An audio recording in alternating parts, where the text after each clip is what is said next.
Şimdi ikinci oturumumuzun ikinci konuşması yapması için Sibel Zeren, tarihçi araştırmacıyı davet edeceğim ama önce bir özgeçmişini sizlere bir takdim edeyim. 23 Ocak 1967 yılında Almanya Hamburg'da doğdu. İlk öğrenimini Hamburg'da, son sınıfını Üsküdar İcadi İlköğretim Okulu'nda, orta öğrenimini Üsküdar Kız Lisesi'nde tamamladı. 1989 yılında İstanbul Üniversitesi Tarih bölümünü bitirdi. Master eğitimini ve tezini 1998-99 yılında Marmara Üniversitesi Türkiyat Araştırmalar Enstitüsü'nde tamamladı. 1989'dan itibaren Devlet Arşivleri, Başbakanlık Osmanlı Arşivinde Osmanlı-Ermeni ilişkileri belge ve kataloglarını hazırlayan özel grubun üyesi olarak değişik fonlarda çalışmak suretiyle görev yaptı. 1992'den itibaren de Türkiye Cumhuriyeti tarihi ve yakın dönem Türk siyasi tarihi kapsamında Celal Bayar Arşivinde arşiv uzmanı olarak çalıştı ve araştırmalar yaptı. 2006'dan itibaren Marmara Üniversitesi bünyesindeki çeşitli fakültelerde Türk Devrim Tarihi dersleri verdi. Marmara Üniversitesi tarafından 2007 yılında düzenlenen Türk Kültürü temalı uluslararası sempozyuma ve 2013'te yapılan 2. Turgut Reis Denizcilik Tarihi Uluslararası Sempozyumuna bildirileriyle katıldı.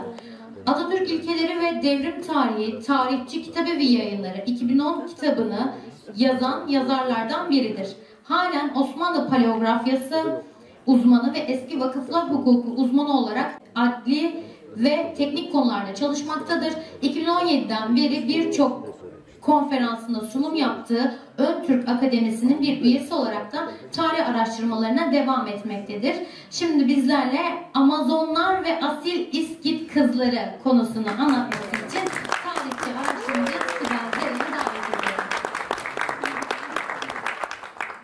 Teşekkür ederim. Şu ana kadar gördük ki Anadolu, eski Anadolu tarihi konusu gerçekten de son derece renkli ve hareketli. Ama yaptığımız araştırmalarda benden önce bildirilerini sunan araştırmacıların söylediklerinin hepsine katılıyorum. Anadolu binlerce, belki 5 binlerce, 10 binlerce eski Anadolu, eski Türk yurdudur. Evet, bu kadar toplumlar gelmiş geçmiş, devletler kurulmuş, şehir devletleri, müthiş bir hareketlilik eski Anadolu tarihinde. Bunların içerisinde dünyada hala popülerliğini koruyan Amazonlar, kadın savaşçılar meselesi de var. Ve söylemeliyim ki bunca yapılan araştırmalara rağmen ve gündemden düşmemesine rağmen Amazonlar konusunun gizemli olduğunu, bilinmezliklerle dolu olduğunu halen daha bugün bile söyleyebilirim. Cevat Şakir Kabaağaçlı, Halikarnas balıkçısı bir diğer adıyla biliyoruz. Unutmamalı ki Anadolu ve Ege kadınları Amazonların torunlarıdır der. Asil Saka, İskit kızları diyoruz. İsviçreli hukuk profesörü ve antik çağ eserleri uzmanı Johann Jakob Bahofen 1861 yılında Amazonların eski dünyada var olduğunu ve insanlığın kadın soyunun egemenliği altında başladığını, daha sonra ataerkil düzene geçildiğini belirtir. Eski çağların bilinen dünyasında Grek-Roma öncesi tüm toplumlarda ana yanlılık hakimdi ve soy kız çocuktan yürüyordu. Kadın inanç önderleri vardı ve kadınlar üstün konumdaydılar. Bu Asya'ya özgü bir sistemdi. Dünyada yitirilen mutluluk anaların egemenliğinde yaşanmış, ataerkilliğin doruğa çıkmasıyla barış bir anlamda yeryüzünden silinmişti. Eski çağların ana tanrıça kültü ve inancının temsilcileri olan Amazonların yenilgisiyle erkek egemen değerlerin ortaya çıkışı aynı zaman diliminde yaşanmış gibidir. Eski dünyada Amazonlar devlet kuran, yöneten ve savaşanlar olmanın yanı sıra inanç önderleri olarak da bu kültürü temsil ettiler. Anadolu'da bereketin, doğurganlığın ve erdemin ana tanrıçası olan Kibele diyebiliriz. Kubele inancı Amazonlar ile Artemis'e dönüşmüş görünmektedir. Anadolu'daki Artemis ile Grek ana karasındaki Artemis'in çok farklı olduğunu belirtmeliyiz. Ataerkil Grek toplumundaki Artemis bakire iken Anadolu Artemis'i bereket ve doğurganlığı temsil etmektedir. Bu inanç Umay Ana'dan Kibele'ye, Kibele'den Artemis'e ve günümüzde Tunceli Munzur yakınındaki Fatma Ana'ya kadar uzanır. Ana Fatma güzelliği, temizliği, dürüstlüğü, bereketi ve anneliği temsil etmektedir.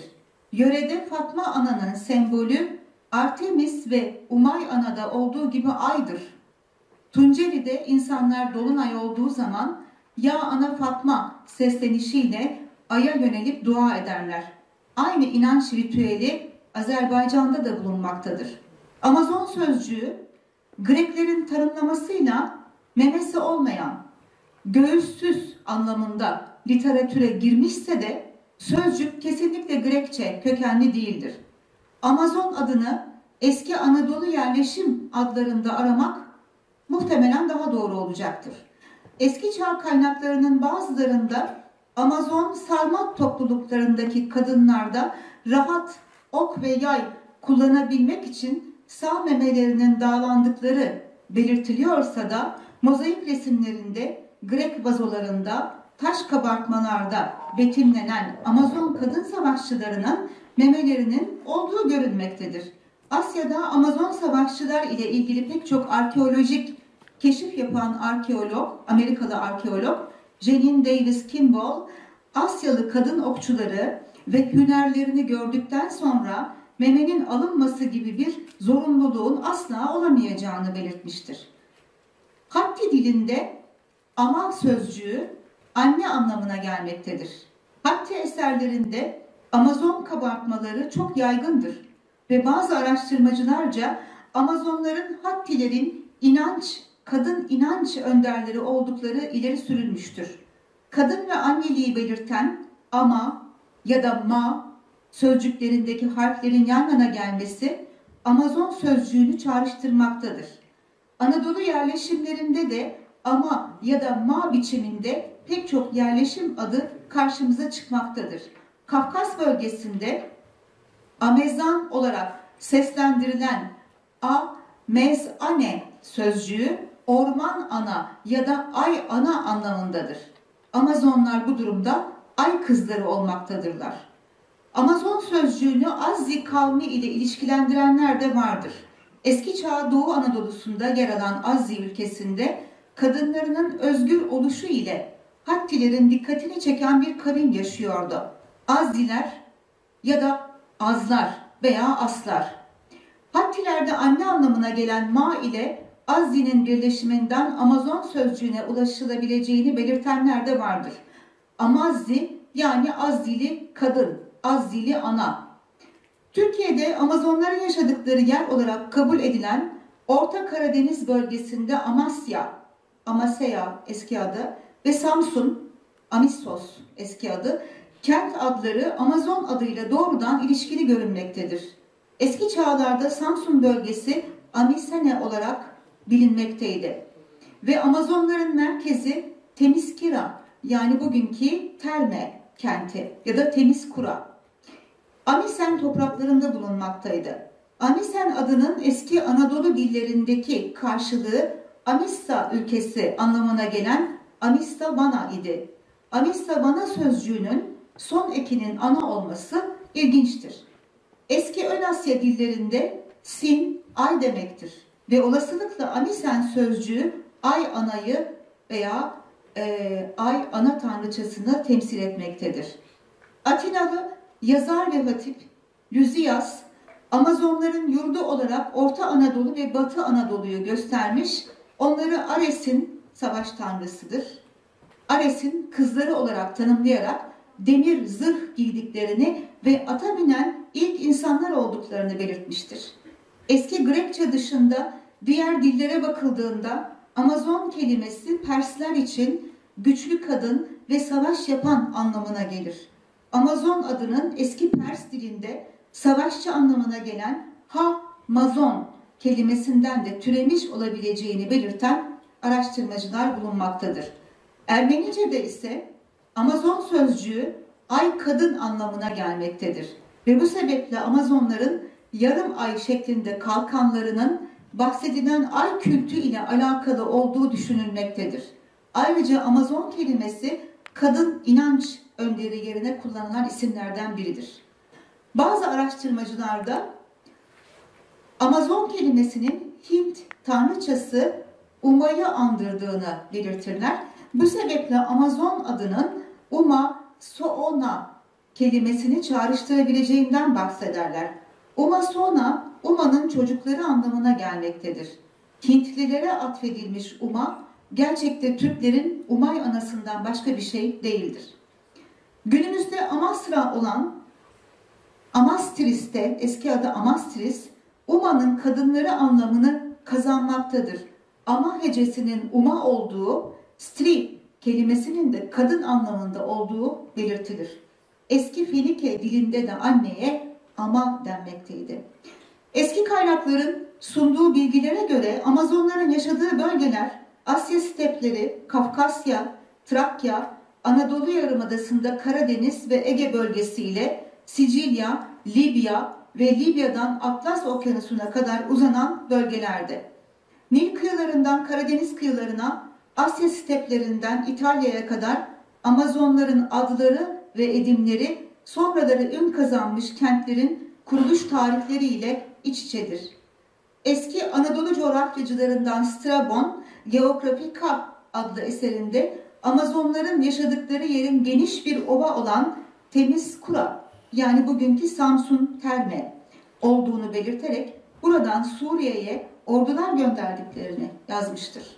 Eski çağ yazarlarının eserlerinde anlattıkları dünyada İskitler, Sarmatlar, Germenler, Gotlar ve diğer kavimler kuzeyli göçer evliler olarak biliniyorlardı ve hepsini de İskitler olarak tanımlıyorlardı.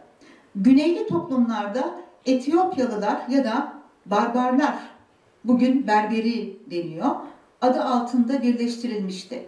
Günümüzde dahi Kuzey Afrika'da Atlas Okyanusu doğrultusunda Berberiler olarak tanımlanan halklar kendilerine gerçekte Amazik derler. Amaza sözcüğü Tuareg dilinde, Kuzey Afrika toplumlarından Tuareg dilinde anne sevgisi anlamına gelmektedir. Bağlantısını kuracağım birazdan. Eski çağda hakimiyetlerini Afrika'ya kadar genişletmiş Amazon ile Amazik sözcükleri arasında hem fonetik hem de anlam açısından güçlü benzerlik olduğu görülmektedir.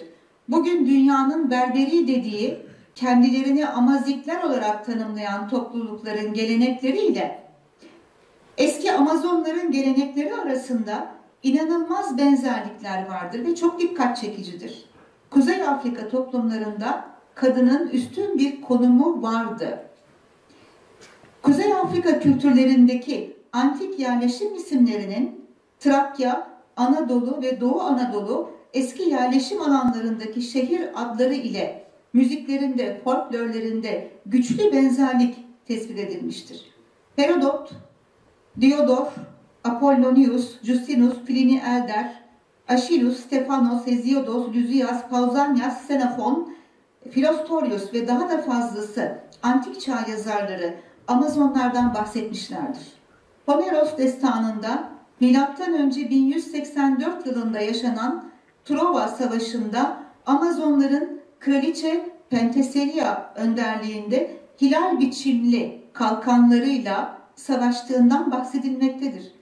Truva Savaşı'na katılan Amazonların savaşın geçtiği tarihten önce de Anadolu'da var oldukları anlaşılmaktadır. Tarihin babası denilen Herodot'un Historiae adlı eserinin ağırlıklı bölümlerinden biri İskitlerdir.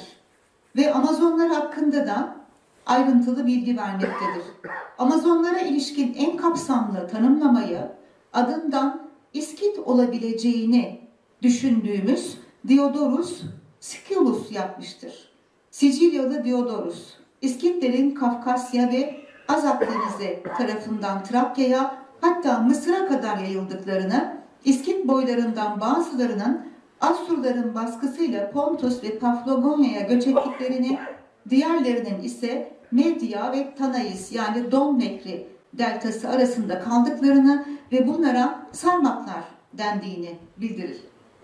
Grek sanatı betimlemelerinde Amazonlara milattan önce 8. yüzyıldan itibaren rastlıyoruz. Elen sanatında Amazonlar tasvir edilmişken İskit sanatında betimlenmemiş olmaları son derece ilginç gelmektedir. Belki de normal karşılıyorlardı eski Türklerde kadınlar ve erkekler ortaklaşa her işi yapıyorlardı eşit bir biçimde. Eşittiler çünkü. Kadınlar da erkekler gibi ok yay kullanıp ata biniyor ve savaşa gidiyorlardı. Belki bunun için hiç betimleme yapmadılar, gerek duymadılar. Eski Grek sanatı ve kaynaklarında özellikle vazoların üzerinde Grek dili ile açıklanamayan yüzlerce Amazon'un adı bulunmaktadır. Bu adların sıfat olduğu ve yeteneklerine göre verildiği anlaşılmaktadır. Atlara olan sevgiyi ve binicilik becerilerini yansıtan ve İskit halkları için atların merkeziyetine işaret eden hip sözcüğünü içerir Amazonların adları. Atla ilgili Amazon adlarına örnek olarak mesela Filippis, atları seven, Alkippe, güçlü at, Melanippe, kara kısrak, Hippomake, at savaşçısı, Ainippe, hızlı at, Hippoto, kudretli, Hippolit, atları serbest bırakan ve Hipponike, zafer atı. Hepsi atlarla ilgilidir. Amazonlara verilen isimlerin. Amazonlar ve İskitler aynı zamanda okçuydu ve birçok Amazon ismi okçuluk anlamına gelmekteydi. Kuzey Karadeniz bölgesindeki Yunan kolonilerine saldıran İskit'in tarihi savaşçı kraliçesi Tirgatao, ok gücü demek, Toksaris, okçu demek, Toksonassa, okçu kraliçe, Toksis, ok, toksofon, okları sever. Burada gördüğünüz gibi toksis desek bile bu sözcüğün Grekçe sözcüğün içeriğindeki ok sözcüğü açıkça seçilebilmektedir. Milattan önce 3. yüzyılda Romalıların savaş esirleri arasında Amazonlar adıyla savaşçı bir grup kadın bulunmaktaydı. Eski Roma'da ilk dönemlerde arenada savaşan gladyatörler arasında köle kadınların da olduğu bilinmektedir.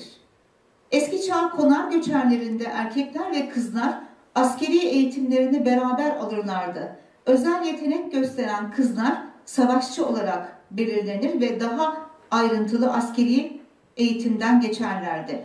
Türk tarihinin en eski çağlarından beri Türk kadınlarının askeri eğitim aldıkları gerçektir ve devlet yönetiminde, diplomaside önemli roller üstlenmişlerdir. 2. yüzyıl Roma tarihçisi Justinus Historiarum adlı kitabında İskitlerde yani Sakalarda kadın ve erkek eşitti. Partlar ve Bakteriyalıların kurucuları olduklarından kadınlar Amazon krallığına yerleştiler. Öyle ki Saka erkek ve kadınlarının işlerini kıyaslayanlar için hangi cinsin daha seçkin olduğuna karar vermek oldukça zordur der. Dede Korkut'ta Amazonlar Alp kızları olarak tanımlanırlar. Uygurların Nazugum, Kırgızların Canıl Mirza ve Manas, Başkırtların Zayatülek, Türkmen ve Azerilerin ve Türkiye Türklerinin Köroğlu destanı gibi eski Türk destanlarında Türk kadınlarından cesur biniciler, kılıcı ve av sanatına ustaca sahip olanlar olarak bahsedilir. Bozkır dünyasında kadın savaşçılar olgusu Sarmat-Kimmer kökenine kadar uzanmaktadır. Bu olguyu kanıtlar biçimde günümüz Rusya Federasyonu topraklarında çok sayıda kadın iskeletinin yer aldığı kurganlar bulunmuştur. Savaşçı kadınların yer aldığı kurganlar. 1940'larda Ukrayna, Güney Rusya, Kafkasya ve Asya'daki İskit yerleşimlerini inceleyen arkeologlar kurganları kazdılar. Buldukları silahlı insan kalıntılarının erkek olduklarını düşünürken yapılan DNA testi sonucunda bazılarının kadın olduğu görüldü. Kadınlar İskit erkekleri gibi savaş aletleriyle beraber gömülmüşlerdi. 1976'da Rostov bölgesindeki arkeolojik kazılarda çeşitli gündelik kullanım eşyaları ile birlikte at iskeletleri, kılıç, mızrak, bıçak, ok uçları gibi silah çeşitleriyle beraber gömülmüş genç yaşlı kadın kurganları keşfedilmiştir ki 13 yaş ila 50 yaş arasında değişmektedir bu kadınların yaşları. Gömü biçimleri ve buluntuların özelliklerine göre bu kurganların Sarmatlara yani M.Ö. 4. yüzyıla ait olduğu belirtilmiştir. 1992 yılında Voronezh bölgesinde 40 kadar kurgan bulunmuş ve bu kurganların Sakalara aidiyeti ispatlanmıştır. 97 yılında yapılan araştırmalar sonucunda 31 kurganın altısında yay, ok uçları ve gündelik kullanım eşyalarıyla gömülmüş olan Sakaların aristokrat sınıfına ait 20-30 yaşlarında kadın iskeletleri bulunmuştur. Rus araştırmacılara göre bu bulgular Amazonlara aittir. Aristokrat sınıfı dedim çünkü savaşçı olan kızlar umumiyetle ve çoğunlukla asillerden seçilmekteydiler. Ukrayna bölgesindeki kurganlarda İskit yani Saka dönemine ait 72 kurganın 4'ünde silah ve gündelik eşyalarla gömülen kadınlar bulunmuştur. Silahlarıyla gömülen kadınların fiziki aktivitede bulundukları tespit edilmiş, süvari okçu görevini üstlendikleri ve savaş yaraları aldıkları gözlemlenmiştir. Amazon kadın savaşçılarının asla göğüs göğüse çarpışmaya girmediklerini biliyoruz. En azından kurgan kalıntıları üzerinde yapılan araştırmalarda iyi bir binici, süvari oldukları, mızrak, ok ve yay kullandıklarını biliyoruz. Eski çağ kaynaklarının hemen tümüne göre Amazonların Anadolu'da devlet ve kentler kurmuş olmalarına, doğusundan batısına kadar varlıkları bildirilmiş ve Ege adalarına kadar yerleşmiş olmalarına rağmen onlara aidiyeti tanımlanabilecek kesin bulgular günümüzde henüz yoktur. Trova düzlüklerinde Amazon kraliçesi Murina'ya ait olduğu söylene gelen Batia höyüğü, çok sivri bir höyük bu, Trova harabelerinin hemen ön tarafında, adı bile aslında Türkçe yani batan, batıya höyükü konusunda yapılmış kazı araştırma bulunmamaktadır. Ben araştırdım, bulamadım henüz. Anadolu'da Bakır ve Tunç çağlarına ait olduğu belirlenen yaklaşık 20.000 civarında höyük bulunduğu ve bunların tahrip ve hırsızlıklara karşı korunmasız oldukları bilinmektedir. Doğu Anadolu ve Ön Asya'da yaşamış olan Saka boyları M.Ö. 3. bin sonu ile 2. bin yılın başlarında iklimin değişmesi, kuraklığın artması sonucu göç etmişlerdir. Rus tarihçisi ve arkeologu Artamanov, Saka kültürünün Ön Asya'da ortaya çıktığını belirtirken onu takiben Teksov, arkeolojik sonuçlara ve belgelere göre Saka boylarının Karadeniz'in kuzeyine ve Kafkasya bölgesine geçmeden önce uzun süre Ön Asya'da yaşadıklarını, Saka kültürünü buradan kuzeye, Orta Asya'ya ve Sibirya'ya göç eden boylarıyla taşıdıklarını belirtmiştir. Milattan önce 8. asırlarda Van Gölü'nün güneyinde, Kuman batısında Subar Beyliği vardı. 13. ve 8. asırlar arasında pardon. Asur kralı Tukulti-Ninurta'nın 13. yüzyıl sonunda Doğu Anadolu'da ele geçirdiği kentler arasında Saka adını taşıyan 2 kent olduğu kaynaklarda belirtilir. Saka eski Kuman toponimlerindendir. Güneydoğu Anadolu merkezli Subar devletinin dağılmasından sonraki 1000 yıllarda Subar, Az, Turuk, Saka, Gut, Kut, Lulu vesaire adlarını taşıyan Türk boyları Kumanlar ile başka yönlere göç ederek Türk onomastikasını gittikleri yerlere götürmüşlerdir. Türkiye'de yapılmış Bronz Çağı M.Ö. 3000-2000 arası kazılarında savaşçı oldukları anlaşılan kadınlara ait gömütlerde kısa kılıçlar ki Sakalar bunlara akinak adını veriyorlar. Bıçak ile kılıç arası bir boyda. Hançerler, gürz başları, mızrak ve yarım ay biçimli baltalar bulunmuştur. Samsun bölgesinde yapılan ve devam eden arkeolojik kazılardan İkiztepe kazılarında M.Ö. 3. bin yılına tarihlenen 600'e yakın mezar bulunmuş ve bunlardan 386 tanesinin cinsiyeti saptanmış, 179'unun kadın olduğu anlaşılmıştır. Kadın mezarlarında bronz mızrak ok uçları, sivri mızrak uçlarını saplarına bağlamakta kullanılan spiral teller bulunmuştur. Bu buluntulardan bu kadınların savaşçı oldukları anlaşılmaktadır. İzmir'in Ali Ağa ilçesi yakınında eski çağın Ayyol bölgesinin en önemli kentlerinden olan, aynı zamanda kült inanç merkezi Cume kenti bulunuyordu ki aynı Cume kenti İtalya'da Napoli'de bulunmaktadır. Cume kentinin adı Strabon'a göre Amazon adı Cume'den gelmekteydi. Aydın ili Koçarlı ilçesi yakınlarındaki Amazon antik kenti askeri garnizon kentiydi ve Amazon sikkelerinin bir yüzünde omuzunda iç dolu sadak, yay ve kısa kılıç, akinak taşıyan asil bir kadın figürü, sikkenin diğer yüzünde de geyik kabartması bulunmaktaydı. Tralleis eski çağda Lydia ile Karya arasında bir kent idi. Bugün Aydın ilinin batısında kalan bir tepe üstünde. Kenti Tralle adında bir Amazon'un kurduğundan bahsedilmektedir. Yaşlı Plinius, Tralleis sözcüğünün Trak kökenli olduğunu belirtir. Ki Traklar Türklerdir. Batı Anadolu'da M.Ö. 8. yüzyıldan 4. yüzyıla kadar uzanan süreçte Amazon kraliçelerinin adına kurulduğuna dair kuruluş mitleri bulunan çok sayıda kent vardır. Bunlardan Murina, bugün İzmir Ali Ağa Çandarlı yakınında, Cume, Pitane, Priene, Efes, Simirna, İzmir en ünlüleridir. Cume ve Girneion İzmir Ali Ağa'daki, Pitane İzmir Dikili'de, Elaya Bergama'da, Anaya Kuşadası'nda, Mitilana Midilli ve Murlea Budanya Amazonların kurduğu kentler, daha doğrusu asil Amazon savaşçılarının adını taşıyan kentlerdir Anadolu'da.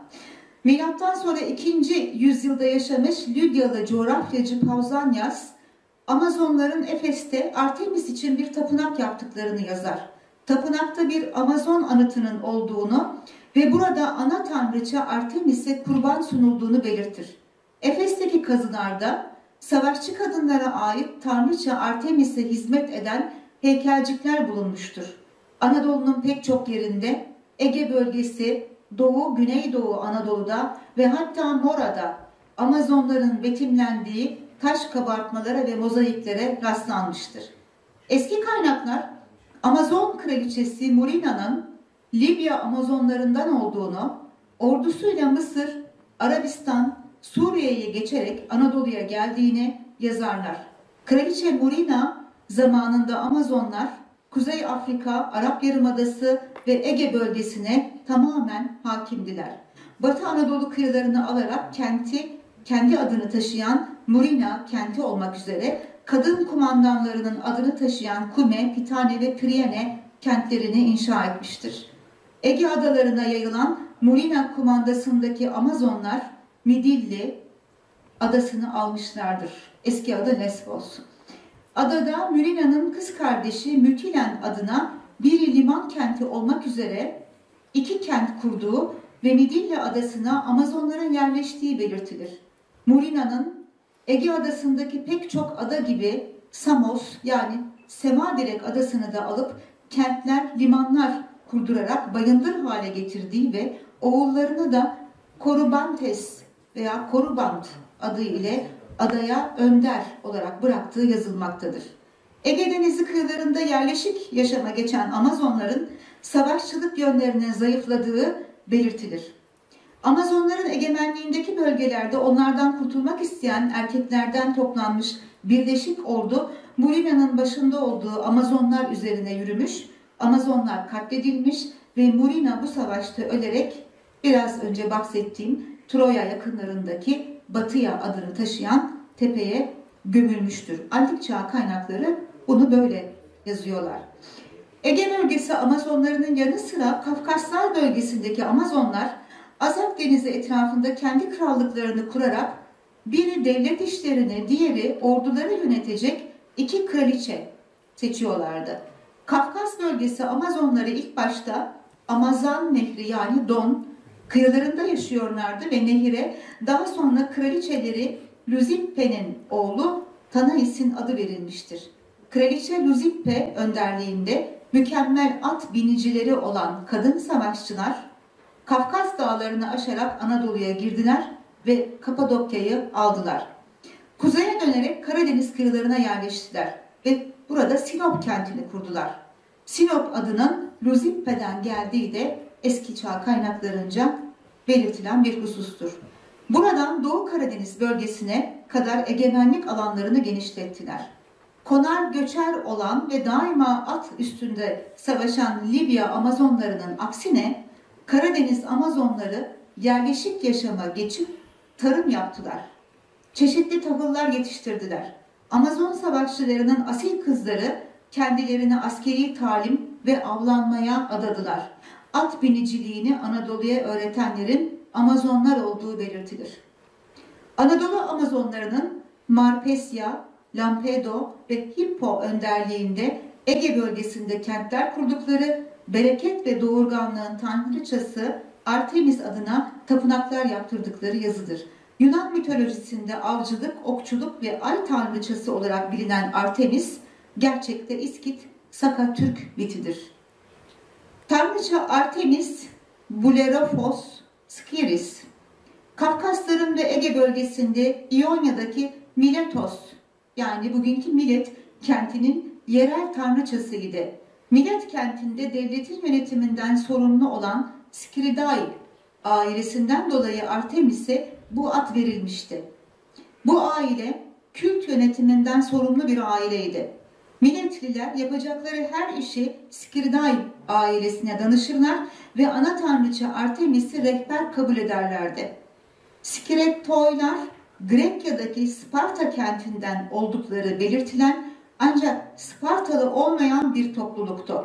Sparta'ya yerleşmiş olan yoğun İskit nüfusu olduğunu biz biliyoruz. Eski kaynaklardan bunu öğrenmekteyiz. Nitekim Grek yazarları bu topluluğun yani Milet'teki Skiridae ailesi ve o ailenin hükmettiği topluluğun Hazar çevresindekiler gibi olduklarını, onlara benzediklerini yazmaktadırlar. Skiridae adının İskit adı ile benzerliği son derece açık gözükmektedir. Eski çağ kaynaklarından Amazon kızlarının 3 düşman öldürmeden evlenmediklerini biliyoruz. Amazonomakya denilen Amazon tasvirlerinde ilk dikkat çeken ellerindeki silahlarıdır.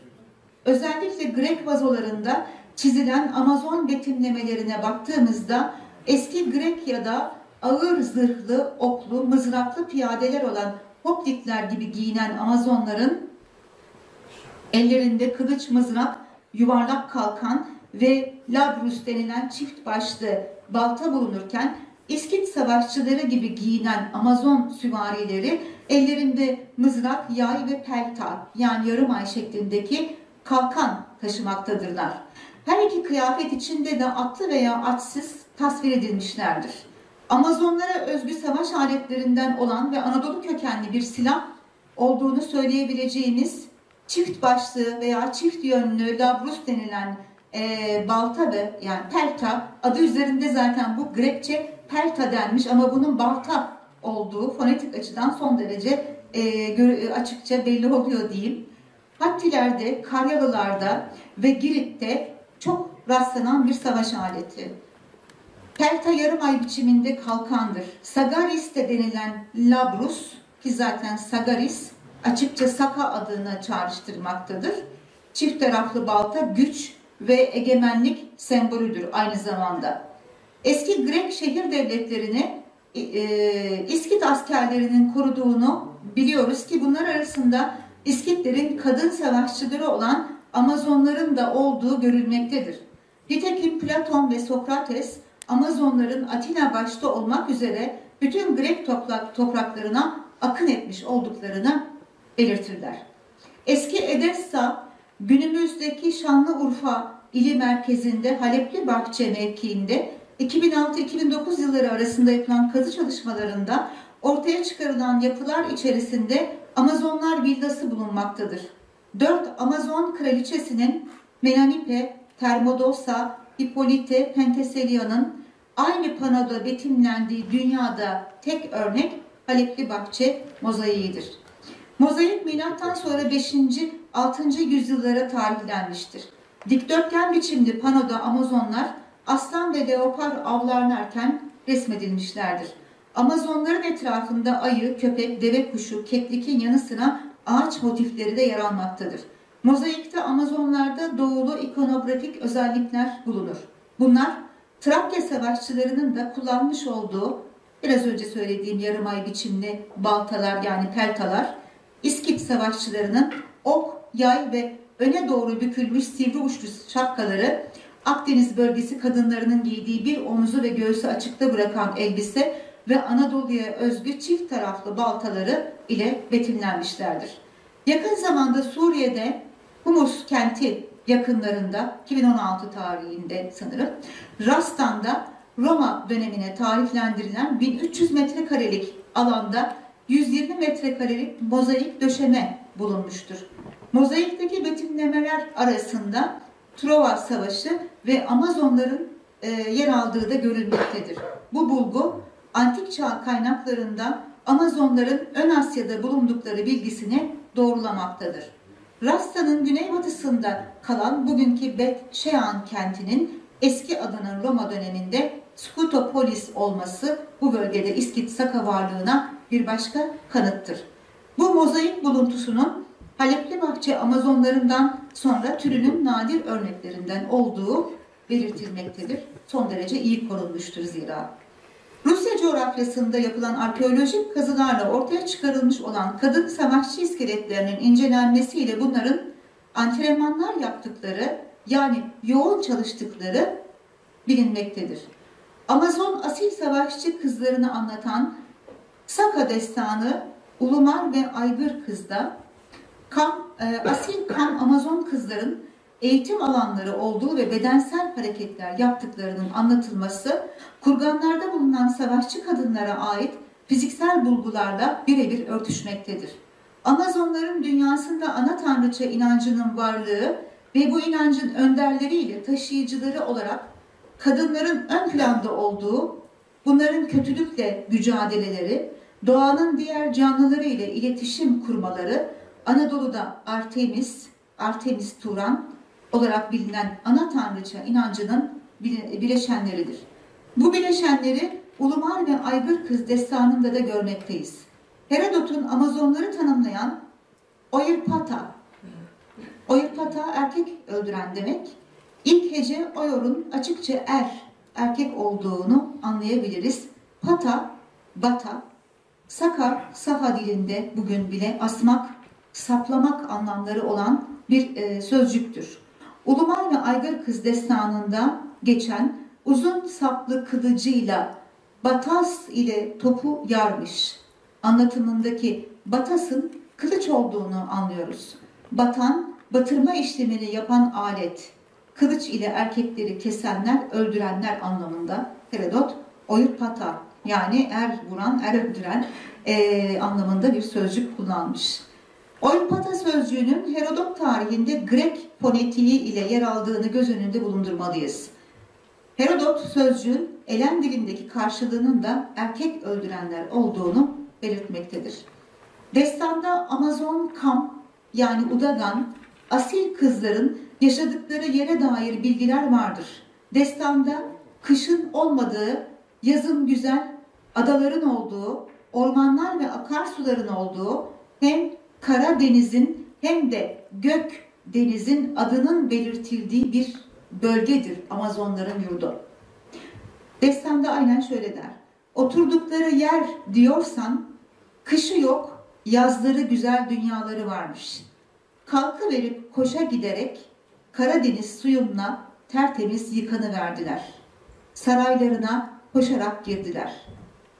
Amazonların Karadeniz bölgesinde yaşamış oldukları, onların torunları addedilen Sarmat savaşçı kadınlarının da Hazar ve Karadeniz çevresiyle Sibirya'da, aslında Asya'dan Avrupa'ya İskitler nerede bulunmuşlarsa yaşamış oldukları arkeolojik kazılarda açılan kurgan buluntuları ile doğrulanmaktadır. Destanda adı geçen Karadeniz hem Türkiye'nin kuzeyindeki denizin hem de Sibirya Yenisey'in kuzeyindeki denizin adıdır. Eski Türklerde kara renk kuzeyi belirtiyordu. Uluman ve Aygır Kız destanında savaşçı asil kızlar parkaları, kürklü üst giysileri, oklarının içinde durduğu sadaklarıyla büyük olasılıkla kılıçlarının yer aldığı bel kemerlerini takmış olarak atlarını adım adım yürütürler, dört nala koştururlar, tırıs ve marş biçiminde yürütürler. Buradan açıkça anladığımız at biniciliğinde ve terbiyesinde son derece usta oldukları, atlara dans ettirdiklerini bu dizelerden görüyoruz. Amazon asil savaşçı kızlarının üç düşman öldürmedikçe evlenmediklerini yineleyeyim. Zorlu savaşçılar oldukları yazılıyor antik çağ kaynaklarında. Destanda kahramanlık törelerinin gereklerini yerine getirdikten sonra evlenip aile kurduklarını, çocuk sahibi olduklarını anlıyoruz. Bu bazı eski kaynakların anlatımıyla Amazonların erkek düşmanı olup onları öldürdükleri anlatımını aslında desteklememektedir pek. Çünkü Herodot'taki tanımlama çok genel bir tanımlama. Ere batıran, oyurpata, adam öldüren, ama savaşta elbette ki adam kadını öldürür, kadın da adamı öldürür. Yani savaş böyle bir olay. Destanda abla kardeş iki Kam Amazon'un evlendikleri erkeklerden oğulları olmuştur. Kün Erilik oğlu Külüktey Bergen, Beriyet Bergen, Berbekey Bergen. Amazonlar için sadece doğan kız çocuklarını alıkoyup erkek çocuklarını babalarıyla uzaklaştırdıkları yazım ve söyleminin de doğru olmadığını anlamaktayız. Destanda Amazonların eşleri kadınları tarafından sevilen, değer verilen erkeklerdir. Amazon eşlerinin dışlanan ve uzağa atılan değil, çocukların bakım ve eğitiminde sorumluluk alan babalar oldukları açıkça anlaşılmaktadır. Anadolu coğrafyasındaki Amazonların sadece kadınlardan kurulmuş bir devlete sahip olduğu konusunda tarihsel bir kanıt henüz bulunmamaktadır. Bununla beraber kaynakların yazdığına göre Anadolu Amazonlarından daha önce adları duyulmuş olan ve başlarında Kraliçe Morina'nın olduğu, Anadolu'ya da geçen, egemenlik kuran Libya ve Kuzey Afrika Amazonları örgütlü bir devlet görünümü sunmaktadır yazılanlara göre. Bu devlet içinde kuşkusuz ki erkekler ve erkek savaşçılar bulunmaktaydı. İslamiyet öncesi Türk tarihinde kadın hükümdarların varlığını zaten bilmekteyiz. Sonuç olarak Anadolu toprakları binlerce yıldır ön Türk boylarının yerleştiği topraklardır. Bu coğrafya Türk boyları ile ana, dişi, kadın, yaşam, doğurganlık, bereket, erdem kültünün de merkezi olmuş ve bu kültü coğrafyalara yaymışlardır. Anadolu, yer adları, ırmak adlarıyla, halk, inanç ve töreleri ile, mitleri ile Türk kültürünün ana merkezi olduğunu göstermektedir. Kronolojiyi düşünürsek. Türkiye Cumhuriyeti Devleti kurulduğunda en büyük erek, kimliksizleşmiş topluma atalarını öğretmek ve tüm yönleriyle Türk geçmişini aydınlatmaktı. Erken Cumhuriyet döneminde Mustafa Kemal Atatürk'ün işaret ettiği ve bizzat öncülüğünü yaptığı tarih, dil, coğrafya konusunda yapılan bilimsel çalışmalar ve elde edilen tüm veriler onun ölümünün ardından ortadan kaldırıldı. Bilinenler, görünenler unutturuldu. Bunun en kötü yansıması elbette Türk toplumuna oldu. Toplum atalar kültürünün birleştiriciliğinden uzak bırakıldı ve sadece dine aidiyet duyarak kimliğini din ile tanımlamaya başladı. Dolayısıyla Türk ulusal kimliği ile Türk adını taşıyan ülkenin göbek bağı koptu. Nihayet son yıllarda Türkiye'de yapılan cılız boyutta da olsa araştırmalar ve ortaya çıkan bulgularla Anadolu'nun Türk'ün ana yeri olduğu gün gibi belirmektedir. Gözler önünde olan bu belirginliği değerlendirmek ve derinleştirmek için Atatürk döneminde başlandığı gibi her alanda araştırmalara başlanarak Türkiye tarihi doğru olarak ortaya çıkarılmalıdır. Biz sunumun içerisinde biraz önce bahsettiğim mesela Miletos, Ayyol bölgeleri gibi bölgeleri öğrenim hayatımız boyunca Greklere ait zannettik. Bize çünkü öyle öğretildi. Halbuki bunların Proto-Türklere ait olduğunu esasında eski çağ kaynakları yazmış ama bizler bunu görmemişiz. Yaşadığı coğrafyanın geçmişini, eski kült ve kültürünü bilen toplumlar ancak onu koruyabilirler ve sahip çıkabilirler. Kimliğini ve geçmişini bilen uluslar gelecek bilimine vakıf olup dünya ulusları içinde ayakta kalabilmek için strateji geliştirebilirler. Teşekkür ediyorum beni dinlediğiniz için sabırla. Çok teşekkür ederim. Çok teşekkür ederim. Bir dakikanızı almak istiyorum. Şimdi bakın burada burası Samsun. Amazonların şu Temiskira yazıyor burada. Burada eski çağ kaynaklarına göre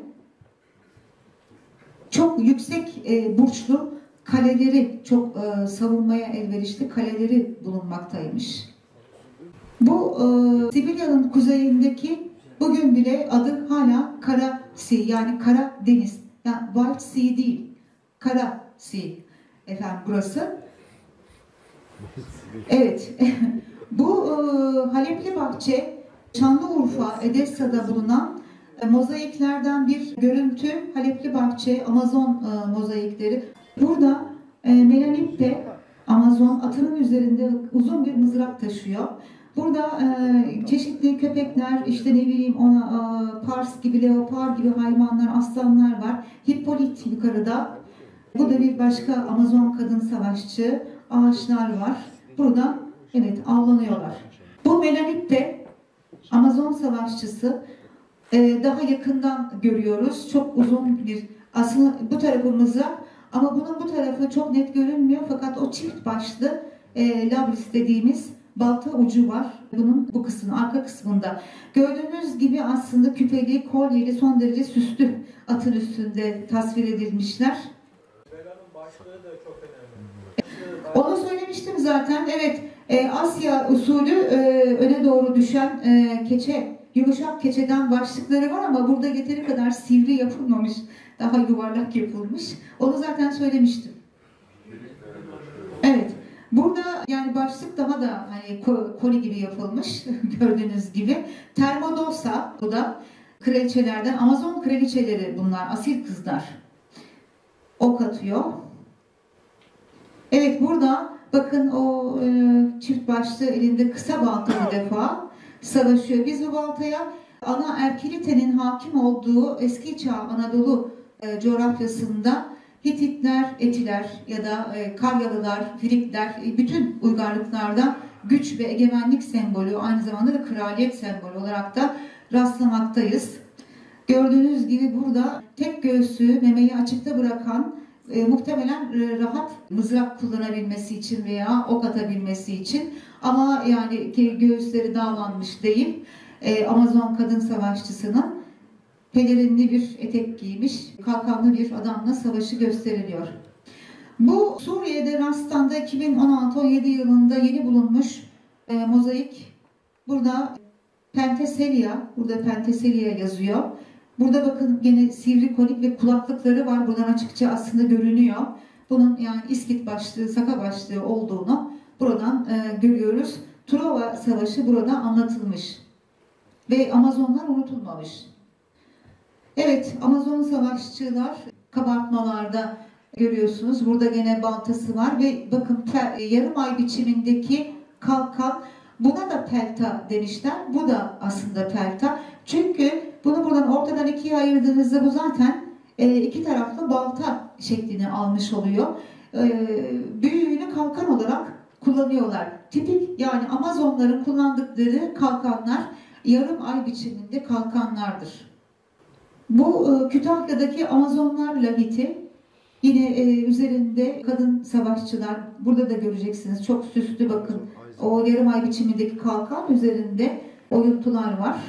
Savaşıyorlar. Evet, bu lahitten yakın bir kesit bu. Balta, burada süslü bir yarım ay biçimindeki kalkanı. Bu son dönemlerde sanırım 2018 yılında bir kazıda ortaya çıkarılmış. Üzerinde Amazon tasviri var. Burada ilginç bir şey. Bakın burada savrulmuş bir, yani burada da aslında bir resim var ama silinmiş. Burada bir lambis, balta var ama burada ilginç olan husus, burada bir kement var. Buradaki Amazon kement atıyor. Türklerin kadınıyla erkeğiyle usta kement atıcılar olduğunu tarihten biliyoruz. Burada da görüyoruz. Bu Attika vazoları, Grek vazolarındaki Amazon savaşçı betimlemeleri o kadar çok ki 800'ün üstünde zannedersem vazo var. Bunların hepsini topladığımda bu 80 küsur sayfalık bir makale gibi bir şey, kitap gibi bir şey olmuştu. Tabii bu kısıtlı sürede bunları benim verebilmem mümkün değildi size. Seçtim bunları. Burada bakınız yine yarım ay biçiminde kalkanları var. Mızrak kullanıyorlar. Burada ok ve yay, yani ok atıyor. Burada çok pelerinleri var. Değişik bir husus var burada. Şimdi Attika vazolarında resmedilen Amazonlar oradaki hoplitler gibi, yani erken Roma ordusu askerlerinin giymiş olduğu dilimli etekli giysi gibi de giysi giyiyorlar. Bir de bu biçimde giysileri var. Pardon. Bunlar çok renkli. O kadar renkli ki çizgili. Ben bunlar bakın bugün tight dediğimiz bacakları sımsıkı saran pantolon aslında. Bunların yün dokumadan, ince yün dokumadan olduğu ve esnek olduğu anlaşılmaktadır. Günümüzde bu dokumaları dünyada Amazon meraklıları o kadar fazla ki modacılar var. Aynılarını üretmişler vazo üzerinden gördüklerini ve diyorlar ki o kadar zor ki bunu üretmesi. O dönemde bu kadınlar bunu nasıl ürettiler? Biz de şaşıyoruz. Greklerin aksine Greklerde renk yoktur. Yani tek tip giyinirler. Amazon kadınlarının, savaşçıların son derece renkli giyindiklerini, süslü giyindiklerini buradan görmek mümkün. Bu çok silik, tipik ama atın üzerinde, burada bakın gene açık tenli, güzel bir Amazon savaşçıyı at üstünde gösteriyor. Evet, burada da yakından yine görüyoruz. Bakın yarım ay biçimli ay kızları bunlar. Yarım ay biçimli kalkanlar, mızrak, elde kılıçları var. Ve bütün vücudu bakın baştan aşağıya saran, esnek, savaşmaya ve hareket etmeye müsait giysiler içerisindeler. Evet, burada o sivri külah başlığı, kulaklığı var bakın aşağıya kadar. Daha rahat görebiliyorsunuz. Evet, burada da oturuyor. Bu Kraliçe Murina, en meşhurları o, onu temsil ediyor. Burada yine Attika vazolarından birindeki Amazon savaşçının çizilmiş resmi. Bakın burada dönen bir motif ki Asya motifidir bu. Kulaklıklı, aşağıya doğru uzanan keçe başlık. Ki bakın bunun burada küçük bir çıkıntısı var. Aslında bu sivri, yayı var, sadak, okları, bakın kıyafetine ve giyimine. Evet, bu Ege bölgesinde antik Amazon kenti kazılarında ortaya çıkarılan paralar. Burada bahsetmiştim. Bir kadın bu. Süslü kolyesi falan var. Sadak. Burada okları var. Burada muhtemelen öbür kolunda da sanki mızrak var. Ve geyik bulunmakta. Bitti. Şimdi son olarak şunu söylemek istiyorum. Kuzey Afrika'daki varlıklarından bahsetmiştim. Burada çok ilginç, eski Kuzey Afrika haritasına bir bakalım ve çabukça şunu söylemek istiyorum size. Grekler, Kuzeybatı Karadeniz bölgesinde oturan halkları Zugi olarak adlandırmışlardır. Romalılar bu halklara Sikya, Gürcülerde Jigeti diyorlardı. Günümüzde Gümüşhane'de, Kurum Vadisi'nde Kolat diye de söylenilen Skolot, yani Skidies dağı var. Ve bu da Zigana Dağı'nın devamı. Skolot, İskil söylenişlerinden biridir. Eski çağda Ihlara Vadisi Yaprakhisar köyündeki bir kaplıcanın adı da Ziga. Bu bölge eski Anadolu tarihinde Sakaların yerleşim alanıydı. M.Ö. 716'da Doğu Anadolu'daki Urartu Beyliği'nin müttefiki olan Zigertu yani Sakar Beyliği'nin de adı Sagarta, Zigertu morfolojik tahliliyle doğrudan Saka formu burada, Saka adı ortaya çıkmaktadır. Kuzey Afrika bağlantısı için şimdilik şunu söyleyebilirim. Eski haritaları incelediğimde burada siz belki oradan okuyamazsınız ama Laktofag yazıyor, Laktofagos. Yani Laktofagos şu demek, şu bölgede ki burası Libya. Süt içenler, sütle beslenenler, Laktofagos topluluklar. Ayrıca burada Sirene diye bir yer var. Nazamonlar, Libya çölü burası. Evet, bir yerlerde evet, Nazamonya, bunların da Amazon topluluklarından olduğu yazılır eski çağlarda ve Sirenayka, Sirenler, Sireneler antik çağ kaynaklarında ay perileridir, ay kızlarıdır. Şimdi sormak istiyorum, hafızanızın köşesinde kalması için bu haritayı gösterdim. Antik çağ kaynaklarında yazılan Kuzey Afrika'daki Amazon kadınlarının hakimiyetini toponim yani yer adları, bugüne kadar gelen yer adlarını düşünerek bir kez daha acaba mı hayır demeden önce düşünmemiz gerektiğini belirtmek istiyorum. Çok teşekkür ediyorum. Gerçekten sabrınıza teşekkür ederim.